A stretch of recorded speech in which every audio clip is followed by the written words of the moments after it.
고맙습니다. 다음은 이준석 대통령 후보님의 축사가 있겠습니다.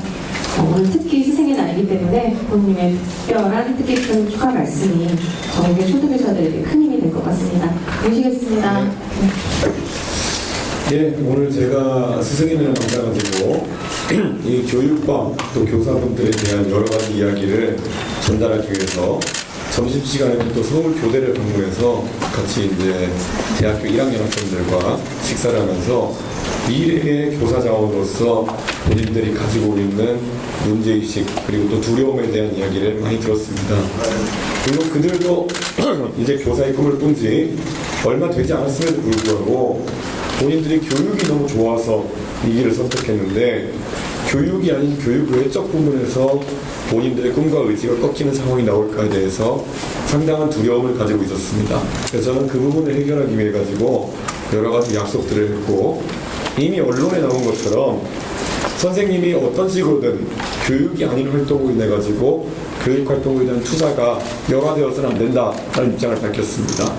그렇기 때문에 보육의 영역이 자꾸 한표로 침투해서 결국 교육에 대한 연구 그리고 투자를 저해시키는 상황에 대해서는 굉장히 부정적인 인식을 가지고 있습니다.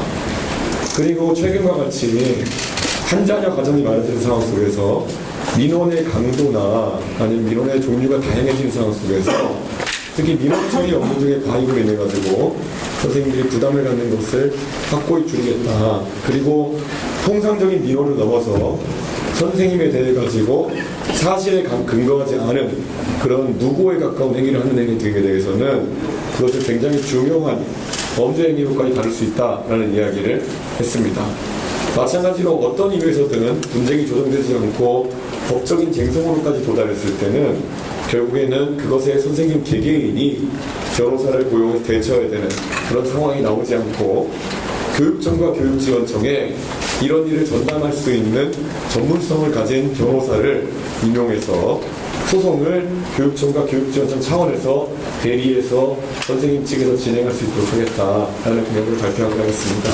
그렇기 때문에 이런 아주 구체적인 이야기를 바탕으로 해서 교권 추락을 막고 선생님들이 직면한 교육 외의 활동에서의 그런 생각 때문에 교육의 꿈을 접어야 하는 상황이 발생하지 않도록 하겠다라는 말씀을 드리겠습니다.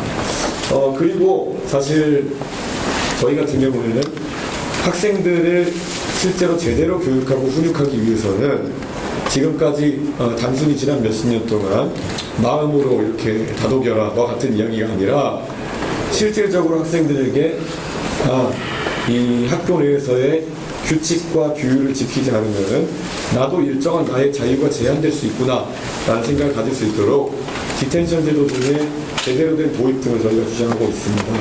이것이 초기 도입 단계에서 우리나라에 아직까지 익숙하지 않은 제도이기 때문에 여러 가지 이야기가 나올 수 있지만 이미 잘 아시는 것처럼 해외에서는 성공적으로 적용되어서 학생의 일부 자유를 교사 재량으로 일시적으로 제한함으로 인해 가지고 학생들이 본인의 행동에 따른 책임을 지도록 하는 그런 교육 효과가 있는 것을 이미 알고 있습니다. 그렇기 때문에 이런 제도가 성공적으로 정착되어서 선생님들이 교육 환경에 집중할 수 있도록 하겠다라는 생각을 지금 하고 있습니다.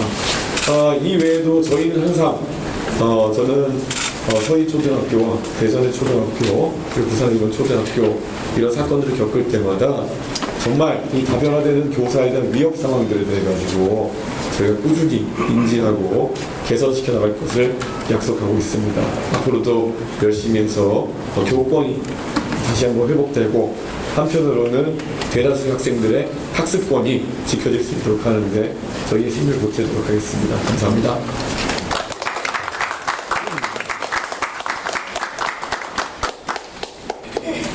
네, 정말. 예, 우선 큰 틀에서 그 교사에 대한 여러 가지 아동학대 신고라든지 이런 것들이 얼마나 빈번하게 이루어지고 있으면 여기 계신 선생님들이 상당히 공통으로 그 위협에 대한 것을 이야기하시겠습니까? 저는 이렇게 많은 그런 아동학대 신고에 있어가지고 충분히 허위 신고나 아니면 과장에 따른 신고가 많이 존재한다는 것도 저는 인지하고 있습니다. 그런데 우리가 봤을 때 이 원래 무고라고 하는 것이 공무소에다가 허위 사실로서 누군가를 처벌받기를 원하는 마음으로 신고하게 되면은 포괄적으로 인정이 돼야 됩니다. 근데 이 교육과 관련된 영역에 있어가지고는 그런 신고에 대해 가지고 본인이 어떤 책임감을 가지고 신고해야 되는지 모르는 경우가 많은 것 같은데, 그것은 바로 지금까지 인정된 사례가 거의 없기 때문에 그런 것 같습니다. 그렇기 때문에 저는 이거는 사법의 영역이라고 볼 수도 있겠지만, 한편으로는 수사기관이나 이런 곳에서 판단할 때 판단의 기준 문제이기 때문에 정확하게 행정부에서 의지를 가지면은 바꿀 수 있는 기준이다 이렇게 생각하고요. 저는 제가 우리 사회에서 가장 안타깝게 생각하는 것이, 다수의 표를 얻기 위해 가지고 어떤 전문적인 하나의 분야에 있는 사람들을 나쁜 사람으로 내보려고 하는 움직임이 있을 때, 그 전문적인 직종에 있는 사람들이 손 한번 못 써보고 그 덩어리진 표심에 따라 가지고 밀려가는 경우가 있다는 겁니다. 우리 선생님들이 평소에 존경을 받다가도 만약 학부모라는 더 큰 덩어리와 대립하게 되는 순간에 학부모들은 팔이 안으로 붙고 오히려 선생님들에게 불리한 판단을 하는 경우가 종종 있습니다. 우리가 의사와 그리고 일반 환자들 간의 구도 속에서도 평소에는 병을 고쳐주는 고마운 의사 선생님이지만은 어떤 분쟁의 상황이 되게 되면은 환자는 다수고 선생님들은 소수기 때문에 마찬가지의 정치 논리 같은 것이 동작할 때가 좀 있습니다. 그렇기 때문에 더더욱 교육청이나 교육지원청에서 철저하게 선생님 중심으로 이런 사안에 있어서 선생님을 보호해야 된다 이런 생각을 하고 있기 때문에, 저는 특히 그 무고에 대한 부분은 저는 굉장히 교육 분야에 있어서는 아주 민감하게 적용해야 된다. 민감도 높여서. 그러니까 이게 만약에 실질적으로 너무 가볍게 생각해가지고 우리 선생님이 우리 애를 그냥 좀 싫어하는 거 아니야? 뭐 이런 마음으로 여러 가지 얘기를 한다 이런 것 같은 경우에는 거기에 무고의 책임이 뒤따를 수 있다는 것을 저는 학부모들이 충분히 고지받아야 된다 이런 생각을 하고 있습니다. 그리고 마찬가지로 선생님의 사례 같은 경우에도 결국 이런 일이 한번 발생하게 되면은 선생님들이 정말 본인의 전문성을 활용해가지고 아이들을 교육할 수 있는 기회 자체를 상실하게 되는 경우가 나타난다는 것이 굉장히 큰 문제입니다. 그렇기 때문에 선생님들이 우선 이런 일이 발생했을 때 2차적인 명예훼손을 당하지 않도록 하는 것이 너무 중요하다 이렇게 생각합니다. 보통 이 학부모들이 민원을 제기한 다음에 본인의 뜻대로 해결되지 않으면은 온라인의 공간이라든지 아니면 오프라인의 공간에서 이런 교사의 명예를 실추시키기 위한 여러 가지 활동을 해서 선생님이 교단에 서지 못하게 하려는 그런 움직임이 있는데, 이런 것에 대해서도 저는 충분히 처벌받을 수 있다는 것을 학부모들이 인지해야 된다는 생각이고, 이것 역시 마찬가지로 수사기관에서 이 정말 교사의 명예에 대해 가지고 더 민감한 판단을 해야 된다. 저는 그런 생각을 하고 있습니다. 공무원이기 때문에 참아야 된다. 뭐 이런 식의 접근을 하지 못하도록. 왜냐? 이것은 선생님이 교단을 떠나게 되면은 그 민원을 제기한 사람은 모르겠지만은 나머지 그 반에 수업받고 있던 학생들의 교육 연속성이라든지 여러 가지에 그냥 지장을 줄 수 있는 사안이기 때문에 철저하게 전 수사기관에서도 그렇고 교육청에서도 그렇고 어떤 뭐 민원이 들어오면 들여다보기는 하되 우선 선생님들이 그 과정에서 2차적인 피해를 당하지 않도록 하는 것은 중요하게 다뤄야 된다 이런 생각을 하고 있습니다. 그리고 또 교사의 정치적 기본권에 대해서도요, 저는 굉장히 안타깝게 생각하는 것이 대한민국의 교육자치제가 확립된 이후에 교육감으로 당선되시는 분들이 대부분 일선 선생님 출신이 아니라 결국에는 대학에서 때로는 그래도 교육학을 전공하신 교수님들이지만은 또 많은 경우에는 경제학이라든지 또 다른 분야를 법학이라든지 이런 분야를 전공하신 분들이 교수를 하셨다는 이유만으로 이렇게 들어오신 경우가 상당히 있습니다. 저는 뭐 최근에 규정들이 좀 바뀌고 있긴 하지만은 저는 교사의 정치 참여에 대한, 특히 교육 정책에 대한 기본적인 권리가 있어야 교사들 스스로 자발적으로 교육 정책에 대한 연구를 할 수 있고 의견을 제시할 수 있는 겁니다. 이것을 실제로 제시하고 뭐 어떤 집단에 전달하기 위한 행위가 정치적 행위로 차단되어 있다 그러면은 당연히 교사들이 그런 어떤 교육 정책에 대한 연구나 제안 자체가 소홀해질 수 있지 않겠습니까? 그래서 저는 교사의 교육 정책에 대한 참여, 그리고 어떤 정당에 대한 제안, 그리고 이런 것들은 열려 있어야 된다. 그리고 교사들의 권익이라든지 교사들의 실제 고충을 해결하는 정치인들이나 정당에 대한 후원 같은 경우에도 당연히 활성화돼야 된다. 그런 생각을 하고 있습니다. 그렇게 해서 저는 어느 순간에는 교육 자치가 좀 더 우리 초중등 교육 중심으로 재편됐으면 좋겠다. 그런 생각을 하고 있습니다. 실질적으로 원래 교육청이나 이런 곳에서 관할하는 곳이 고등교육에 대한 부분은 적게 관할하지 않습니까? 그렇기 때문에 초등등 교육 중심으로 교육 정책이 돌아가기 위해서는 저는 교사의 정치적 그런 발언권이라든지 정치 참여의 길이 더 광범위하게 열려지고 교사들이 단체를 결성하여 집단적 사고를 할 수 있는 권리도 확보돼야 된다. 그런 생각을 하고 있습니다. 그리고 학력저하에 대해 가지고는요. 저는 제가 어릴 때 교육봉사단체를 한 적이 있기 때문에요. 저학력, 특히 저소득층이나 약간 가정환경이 좋지 않은 학생들의 경우에 한번 뒤처지게 되면은 그것이 지속화되고 그래서 고학년을 올라갈수록 그게 누적돼가지고 교육을 좀 포기해야 되는 상황이 발생하는 것을 자주 봤습니다. 그렇기 때문에 저는 저학년 때부터 적극적인 그 기초학력 저하를 해결하기 위한 보충이라든지 진단을 해야 된다라고 생각하는 입장입니다. 지금 대한민국 교육계에서는 위화감이라든지 낙인 효과를 경계하는 그런 마음이 커져가지고 실제 학생의 성취도나 발달 상황에 대한 진단 또는 평가하는 것에 대해서 특히 일제고사 형식의 평가에 대해 가지고 굉장히 부정적인 그런 판단을 받고 있습니다.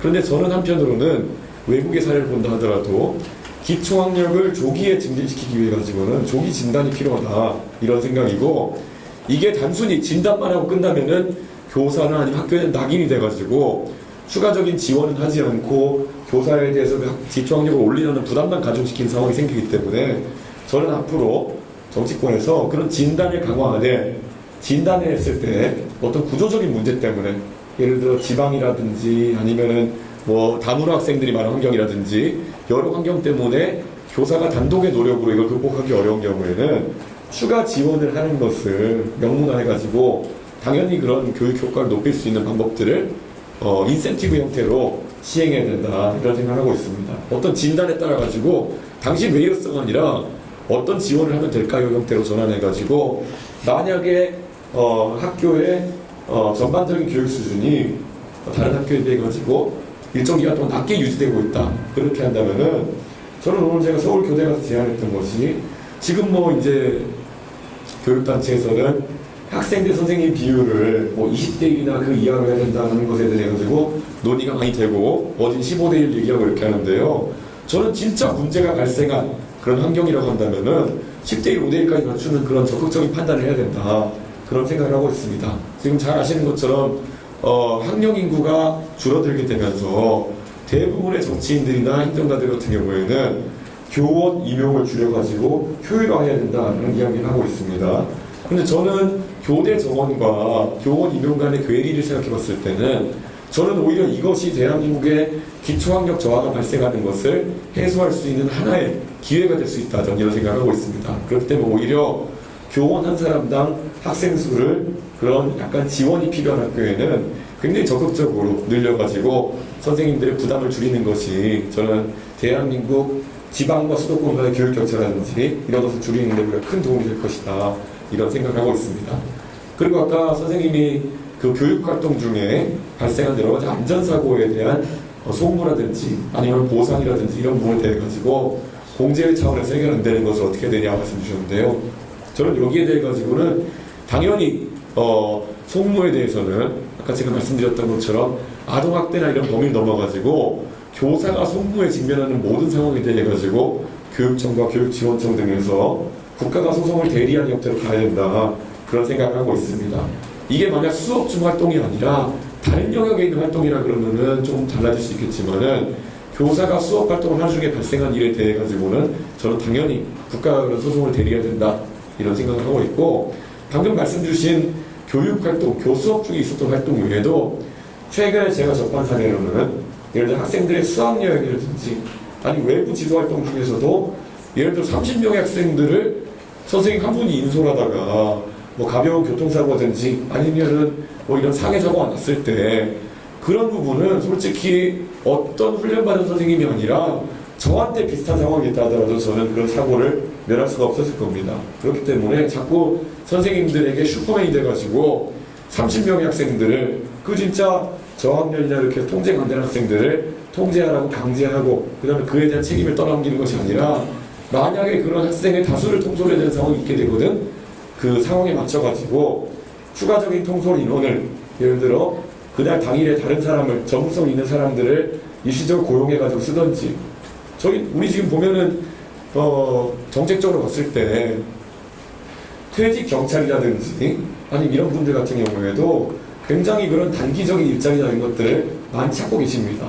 퇴직 경찰이나 이런 분들은 안전지도나 이런 데 있어서도 충분히 영향을 발휘할 수 있는 분이고, 그렇기 때문에 그런 수학여행이라든지 아니면 외부 지도 활동에 있어서도 그런 안전 기준을 상당히 엄격하게 적용해가지고 선생님들한테 그런 부담이 떠넘기지 않도록 하겠다. 사실 그 안전 담당하실 분들 하루에 대여섯 분 뭐 일당 드리고 고용한다 하더라도요, 대한민국의 경제 규모로 봤을 때 절대 큰 부담 아닙니다. 그런 것 때문에 선생님들이 오히려 외부 활동을 꺼리고 학생들에게 다양한 문화를 경험할 기회를 주는 것을 두려워할 때 교육에 있어서 더 많이 쓸 거라는 생각이기 때문에, 저는 한 사람의 정치인으로서 그리고 한 사람의 납세자로서 그런 교육 활동 또 그리고 외부 활동에 돈이 더 들어가는 것에는 어느 누구도 반대하지 말아야 된다, 그런 생각을 가지고 있습니다. 네, 선생님들의 궁금증 여러 가지에 대해서 깊은